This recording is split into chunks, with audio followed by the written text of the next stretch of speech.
Selamat datang ke Tengok Podcast. Welcome back to your favorite lo-fi podcast with me, Hadri Shah. Are you guys ready? Let's do this.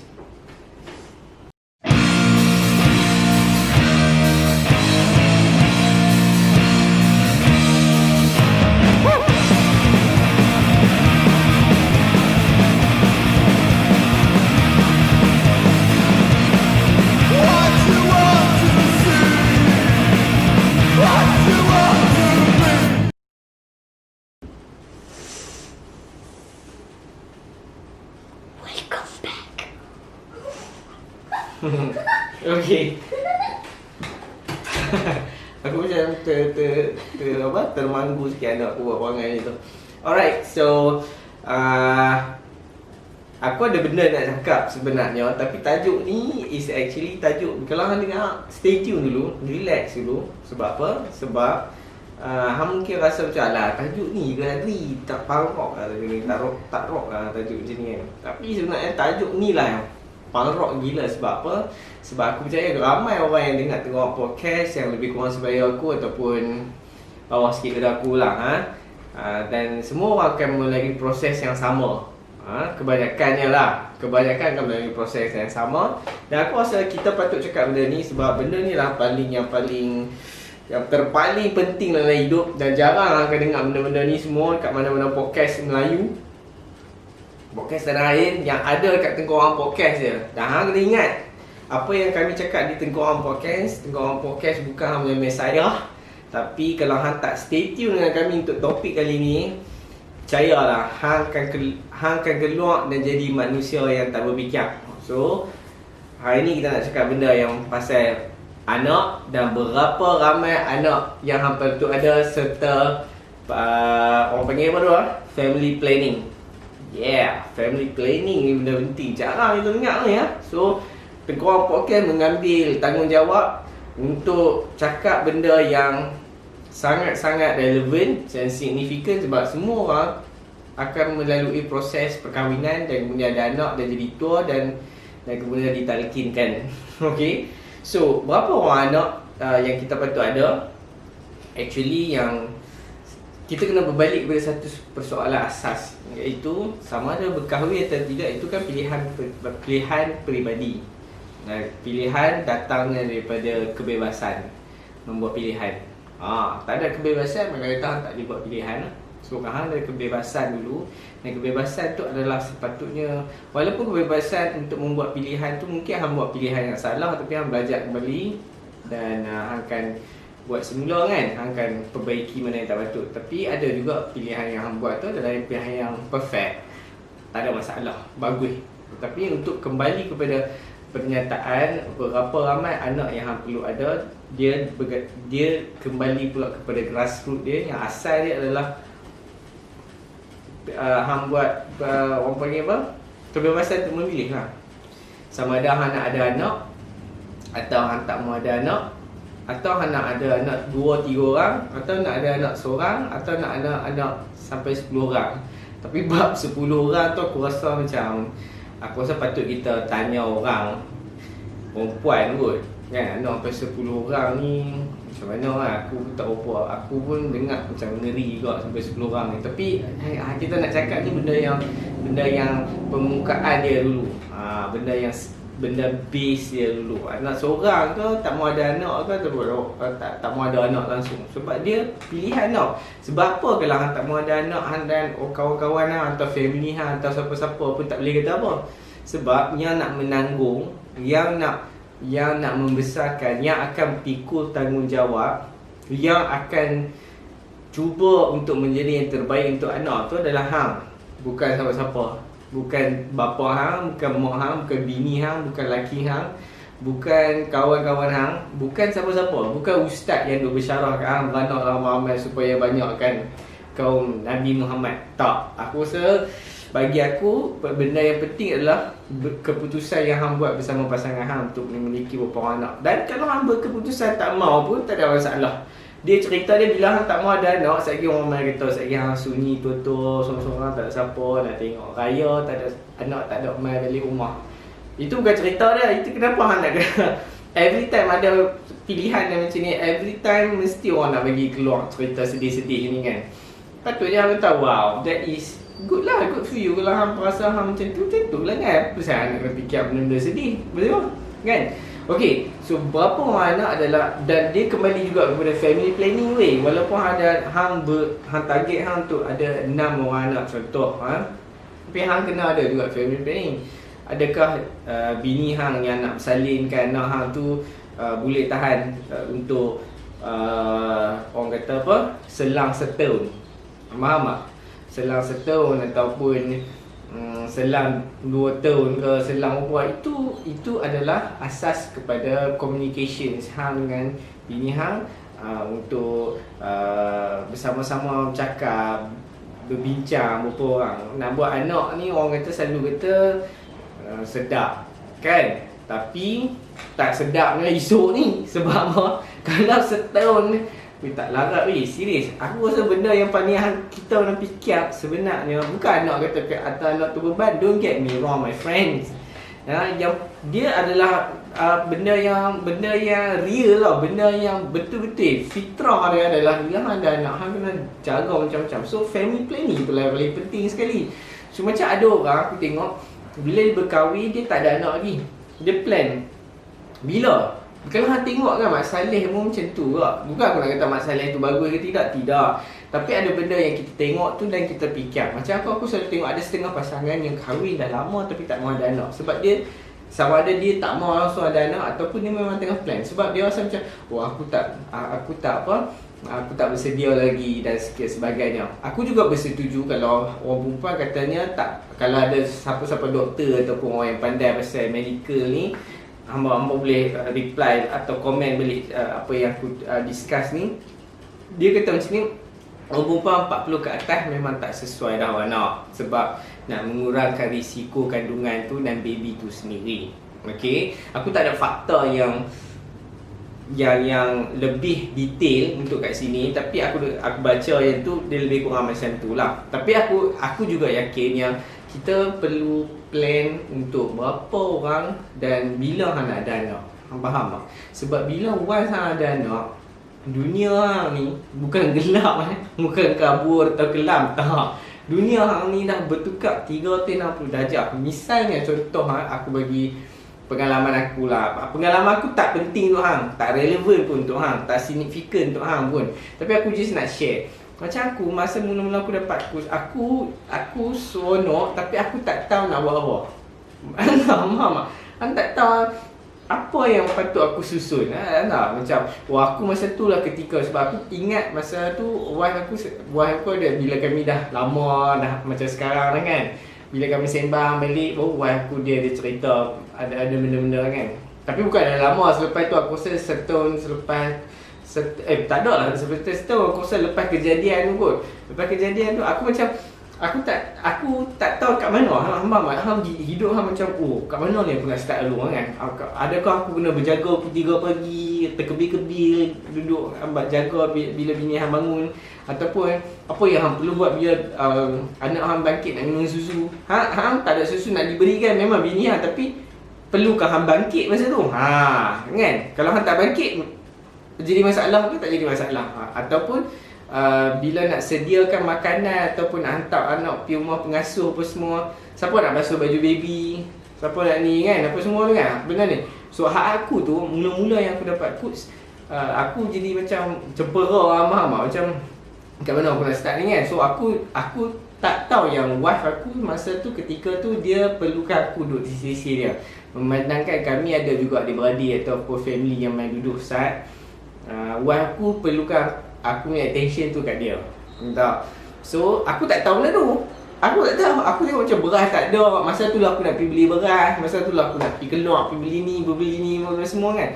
Sepatutnya masa tu aku mungkin patutnya bercakap dengan wife aku apa yang dia perlu dan sekian-sekian. Adakah bukanlah dia bini kita ni bukannya nak apa? Nak ni lah, bukannya dia nak tukar lampu. Pergi tukar lampu. Pergi tukar lah. Aku masa tu lah nak tukar lampu. Aku jadi macam nak wife aku cakap. Tapi masa dan ketika tu hang kena actually hang kena communicate. Everything is communication, man. Hang kena tanya, oh, macam mana hang nak apa kau semua kan. So hang boleh susun benda ni. Kalau tak ada communication, hang akan pendam dalam jiwa hang. Macam orang Melayu kita, pendam dalam jiwa. Tak apalah, ini mungkin ujian Tuhan. Padahal aku nak lakiku dari sisi aku, bila lakiku duk tukar lampu, tak peduli kat aku kan. Tu kan ujian Tuhan, bengong tu. Sebenarnya tak ada communication. So hang kena pergi communicate. So aku lepas tu baru tahu yang, wah, aku tak mau aku duk keluar ni. Faham tak? Dia macam dia Caesar dan dia perlukan bantuan aku untuk jaga kos yang masih baby macam tu. Tapi aku duk peduli kalut dengan benda luar tau. So bukannya tak penting aku beli beras apa semua. Mungkin pada ketika tu aku boleh, you know, hang boleh sort of banyak benda tau. Masa tu hang ada adik-beradik hang. Lain lah kalau tak ada adik-beradik hang. Okay? So itu pengalaman aku lah. Tapi benda ni dia comes to bila hang dah nak. Itu aku cakap, bila hang dah ada anak, berapa ramai anak hang is to determine willingness hang untuk jadi orang yang terbaik. Aku tak pernah fikir orang yang perfect. Tak ada orang yang perfect. Sebenarnya lagi banyak orang buat salah, lagi banyak hang belajar dan lagi banyak benda yang hang hanya akan membawa proses menemukan hang dengan benda-benda yang lebih baik. Yang dia tak sampai tahap perfect lah, tapi dia bagi aku dunia bukanlah tempat untuk yang perfect. Dunia ni kita hidup dalam ketidaksempurnaan pun.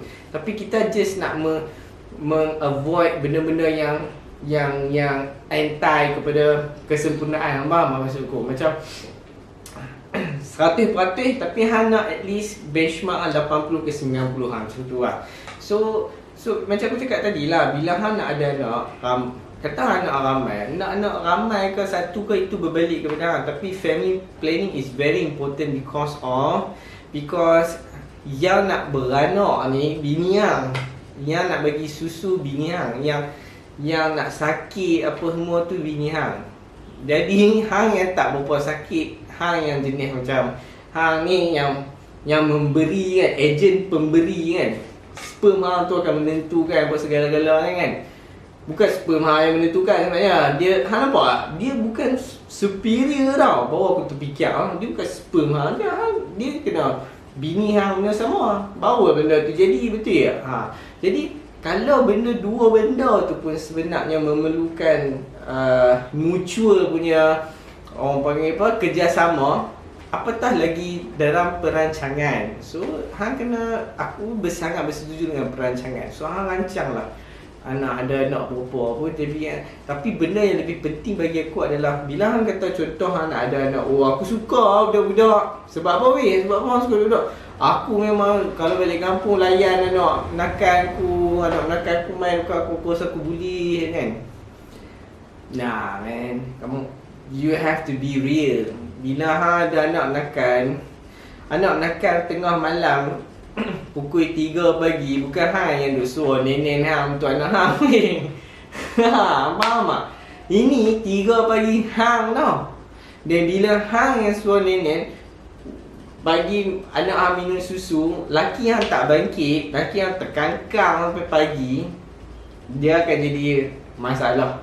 Dia akan jadi pertengkaran kecil. Dan kalau tidak ada solusi yang instant, or not instant lah, solusi yang faham, oh ini tak boleh, ini tak, ini dia keselesaan dia, ini macam ni, aku rasa dia tak akan work it out. So bagi aku yang penting adalah komunikasi, the first. The second thing is kesediaan hang lah. Sebab bila hang ada anak, aku selalu fikir macam ni, bila aku ada anak, apa yang aku perlu buat kat dia?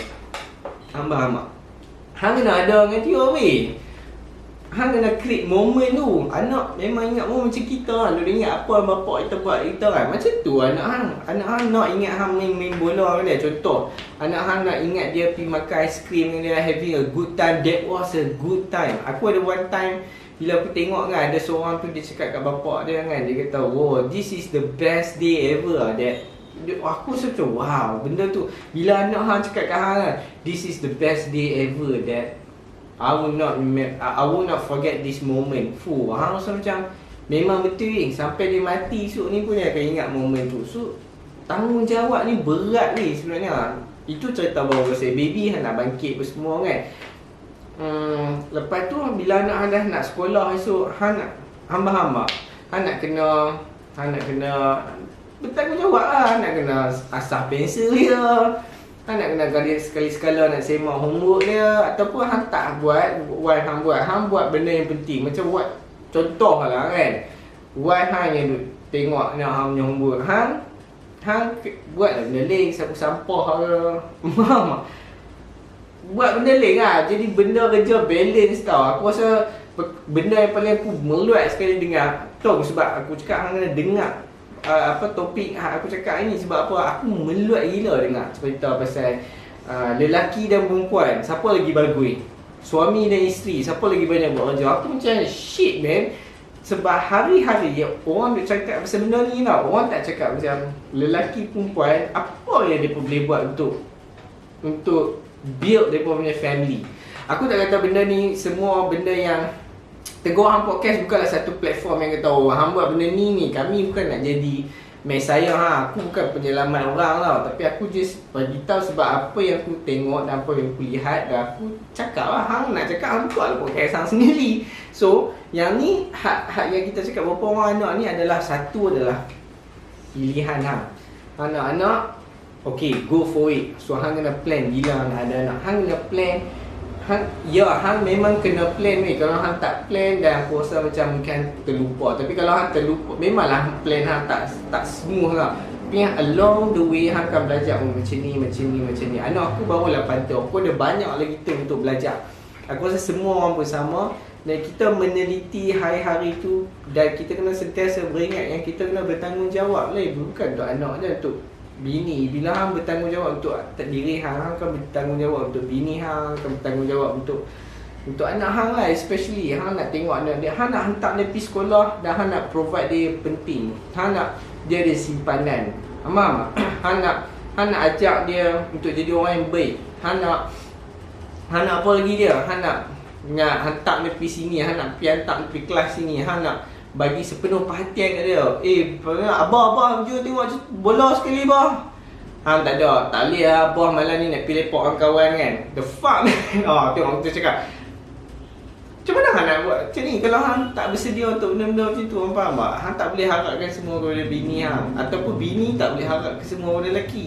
Benda ni adalah benda yang seimbang. Tak ada seorang pun yang mendominasi antara satu sama lain, melainkan adalah dua orang yang bersetuju di hari pernikahan untuk bernikah, dan kemudian yang untuk melayari bahtera, yang orang nak rasa macam bahtera tu macam cantik, yang bunyi bahtera, tapi macam-macam jadi atas bahtera tu, sampailah hang menemukan satu kebahagiaan yang hang rasa dah tak ada lagi benda yang boleh lawan kebahagiaan. Dan aku rasa nak cari benda tu benda yang panjang sebenarnya. Bukannya sekarang, bukannya aku nak takut-takutkan, tapi aku rasa hang bersedia dengan keadaan. Kalau hang rasa anak-anak seorang dah hang tak mampu, sebab ada setengah orang dia nak anak seorang sebab apa? Dia rasa macam dia tak mau, dia takut dari segi ekonomi. Satu lagi aku nak cakap benda ni penting. Orang selalu cakap beranak lah banyak-banyak. Sebab apa? Sebab rezeki Tuhan. Man, you have to think straight. Rezeki Tuhan itu adalah sangat misteri. Aku tak mau petik tu, tapi aku nak tanya pasal persediaan hang. Rezeki cerita lain, tahu? Ini persediaan hang daripada segi kewangan. Berapa banyak hang belanja untuk anak hang? Apa yang hang boleh bagi? Kita bukan nak habaq yang kita gaji rendah nak bagi tinggi, tak boleh. Bukan itu maksud aku. Jadi hang nak fikir dengan apa income yang hang ada, kena fikir apa yang hang boleh bagi untuk anak hang. Betul tak? Sebab semua orang ada impian untuk besarkan anak dia dengan dalam suasana yang paling harmoni, suasana yang sangat bahagia. Tapi berapa orang menemukan kegagalan? Kegagalan maksud aku bukan satu kesalahan. Dia boleh jadi banyak. Anggap kegagalan apabila hang stop untuk teruskan. Hang stop, hang give up, tu gagal sebenarnya. Orang semua buat salah. Aku rasa orang kena buat salah supaya orang tahu benda ni, macam ni sebenarnya salah. Then next time tak buat kan. Satu lagi orang kata family planning yang aku cakap tu, kalau hang family planning, hang kena use protections lah, bodoh pula dah, brother. Hang kena use protection lah, brother, kan? Hang takkan harap bini hang pun kena hang bertanggungjawab sebenarnya. Jadi buanglah perangai hang yang tak senonoh, yang rasa macam segan aku nak pergi beli kondom. Hang tu aku cakap, hang bertanggungjawab atas diri hang akan bertanggungjawab atas bini hang. Tahu? Bini hang tahu kita tak mau ada anak lagi. Okay, fine apa semua kan. Tapi hang tak ada protections, kan? Hang duk harap bini hang telan ubat. Bila bini hang telan ubat, bertambah kilo, hang bengang pula kan. Jadi hang perlu mainkan peranan juga. Aku rasa sebab orang lelaki ni ada setengah dia asshole. Don't be a dick, man. You have to be a man. Man enough to take care of yourself and take care of you punya wife atau you punya anak-anak. So aku rasa setakat itu sajalah. Sebab aku rasa benda ni panjang lah nak cerita. Kalau semua orang suka topik ni, kita akan cerita lagi. Aku akan rangka. Tapi sebenarnya aku rasa macam aku nak cakap benda ni. Jadi aku punya ini conclusion aku adalah, hang nak berapa anak, suka tiang, tak mau beranak pun tak ada masalah. Okay, tapi bila hang ada anak, bukan hang nak tambah anak because orang makcik hang bertanya hang bila nak ada anak lagi. Pak mentua tanya bila nak ada anak lagi. Tak, bukan sebab tu, tapi disebabkan hang punya preparation. Bukan hang je, hang dengan pasangan hang punya preparation. Hang punya fikir sama ada hang nak ke tidak, dan hang sejauh mana hang rasa hang bersedia. Kerana tanggungjawab tu bukan benda yang hang boleh beli dekat Tesco. Okay, so setakat itu budi motor tu ada mantik ke sini. Okay, tapi setakat itu sahaja untuk minggu ni. Dan kalau hang ada better idea, ada benda-benda topik yang hang suka dan hang nak kongsikan dengan aku supaya aku boleh bercakap kat sini, sila komen dekat di YouTube, ataupun hang boleh tinggalkan pesanan dekat di Anchor tu. Jadi itu setakat itu sahaja tuan-tuan dan puan-puan. Terima kasih kerana mendengar Tengku Ang Podcast untuk minggu ini. Love your family, love your friends, die laughing. Tinggalkan bullshit, dengarkan the real shit. Tengku Ang Podcast for life.